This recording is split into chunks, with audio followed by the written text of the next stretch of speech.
আস্তে আস্তে পারলে লাইভে কথা বলবো। লাইভ শুরু আছে। আউযু বিল্লাহি মিনাশ শাইতানির রাজিম। বিসমিল্লাহির রহমানির রহিম।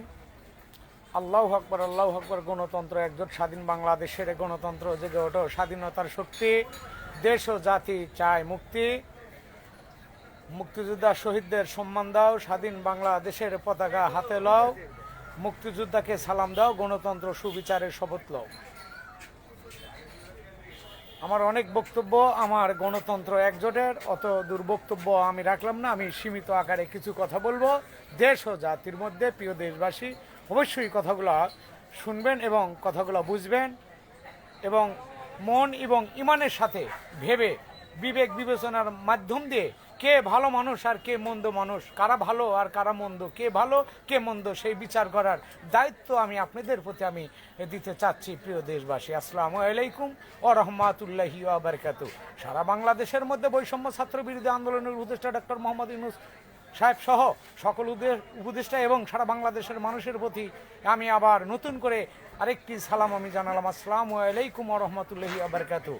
আজকে বাংলাদেশের মধ্যে যে অবস্থা বিরাজমান, সেই অবস্থার মধ্যে দিয়ে বাংলাদেশের শান্তি এবং অশান্তিতে বিরাজ করেছে, কিন্তু শান্তি নেই, কোথাও শান্তি নেই। বাংলাদেশের আনাচে কানাচে সমস্ত জায়গায়, শহর বন্দরে, গ্রামে গঞ্জে সকল জায়গায় অশান্তি বিরাজ করছে।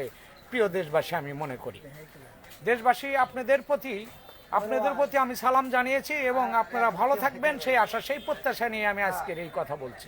সে বিষয় হলো যে আওয়ামী লীগ সরকার যখন ক্ষমতায় ছিল, জাতীয় পার্টি তার সাথে ছিল, মহাজোট গঠন করেছিল 2018 সালের মধ্যে দিয়ে। 2008 সালের মধ্যে দিয়ে 18 সালের নির্বাচনে আমি 15ই জুলাই আমি টিভির পর্দায় আমি অনেক বক্তব্য রেখেছিলাম পল্লীবন্ধু আলহাজ হোসেন মোহাম্মদ এরশাদের মৌখিক উপদেষ্টা হিসেবে। প্রিয় দেশবাসী, কথাগুলো আপনারা কিন্তু জানেন, টিভির পর্দা আমাকে দেখেছেন। আজকে জেএম কাদের জাতীয় পার্টির পদ নিয়ে জাতীয় পার্টির চেয়ারম্যান হিসেবে অনেক বক্তব্য রাখছেন, কিন্তু এর আগেও রেখেছে, ইতিপূর্বে পরেও বক্তব্য রেখেছে, আগেও রেখেছে। কিন্তু ঘটনা হলো যে রওশনের সাথে অর্থাৎ পল্লীবন্ধু আলহাজ হোসেন মোহাম্মদ সাহেবের স্ত্রী রওশনের সাথে উনি পারেন নাই, উনি পারে উঠতে পারেন নাই। আমি যে কথাগুলো বলেছিলাম উনি সে কথাও শুনেন নাই। আজকে দেশ ও জাতির মধ্যে বড় বড় কথা বলতেছে, উনি বড় বড় বয়ান দিতেছেন, কিন্তু আওয়ামী লীগ সরকার যখন ক্ষমতায় ছিল তখন আমি কথা বলেছিলাম আমি নির্বাচন থেকে আমি সরে এসেছি। আমি জাতীয় পার্টির এমপি নমিনেশন আমি কেনার পরেও আমি সেই নির্বাচন থেকে আমি সরে এসেছি। আওয়ামী লীগের নির্বাচনকে আমি বয়কট করেছি। আজকে জেএম কাদের সাহেব বড় বড় কথা বলতেছেন, জাতীয় পার্টির সবাই বড় বড় কথা বলতেছে, কিন্তু আমি তো মনে করি ওনারা দালাল, জাতীয় পার্টির ওনারা দালাল। আজকে যেভাবে কথা বলতেছেন আপনার সেই শক্তি সেই ক্ষমতা আজকে দেখাচ্ছেন, কিন্তু এই শক্তি এই ক্ষমতা আপনার কোথায় ছিল? আওয়ামী লীগ যখন ক্ষমতায় ছিল তখন আপনি বলেন নাই, আপনি সংসদে বলেন নাই, না সংসদে আপনি টাইম পান নাই। প্রিয় দেশবাসী, আপনাদের প্রতি আমি উদারত আহ্বান জানিয়ে আমি এই কথা বললাম।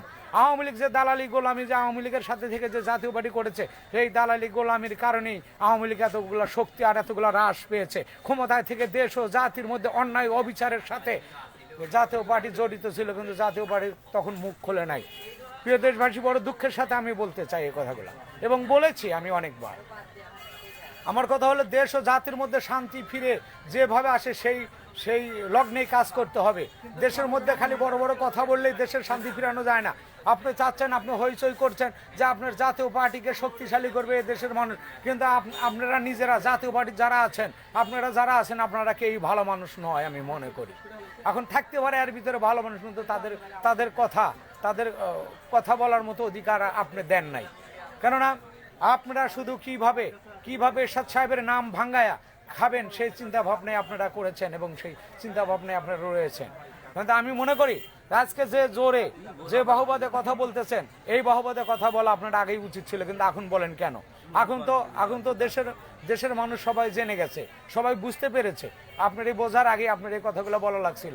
আপনি আওয়ামী লীগের সাথে ওই নির্বাচনের সময় আপনি নির্বাচন বয়কট করা লাগছিল, চেয়ারম্যান আপনার চলে গেলে আপনার দাবি করা লাগছিল। এটাই আমি বলেছিলাম যে আমি জাতীয় পার্টির চেয়ারম্যান, কিন্তু আমার ভাবির সাথে পারছি না। প্রিয় দেশবাসী, আপনারা দেখবেন আওয়ামী লীগের সাথে সে যদি নির্বাচনে যায়, কিন্তু সে জাতীয় পার্টির মান সম্মান সে নষ্ট করতে যাবে, কিন্তু অপরাধ সেই করবে। কিন্তু আমি আপনাদের সাথে আসি, আপনারা যেটা বলবেন আমি সেটা শুনবো। সেটা কি করেছে, করে নাই। কিন্তু এখন এই লোভের মুহূর্তে মানুষকে ফালাবে এরকম কিছু যে বক্তব্য উনি দিচ্ছেন, উনি কি আসলে নিজেও ভালো মানুষ? উনি ভালো মানুষ যদি হতো তাহলে আমি জাতীয় পার্টিতে থাকতাম। উনি নিজেও নির্বাচন থেকে উনি বয়কট করেন নাই, আমি একাই করে চলে এসেছি। আমি গরিব হতে পারি, কিন্তু ওরকম লুভি নয়। এই কথা বলে আমি আমার বক্তব্য আমি এখানে শেষ করতে চাই। প্রিয় দেশবাসী, অবশ্যই আপনারা ভালো থাকবেন, আমার বক্তব্যটা অবশ্যই বুঝবেন। আসসালামু আলাইকুম।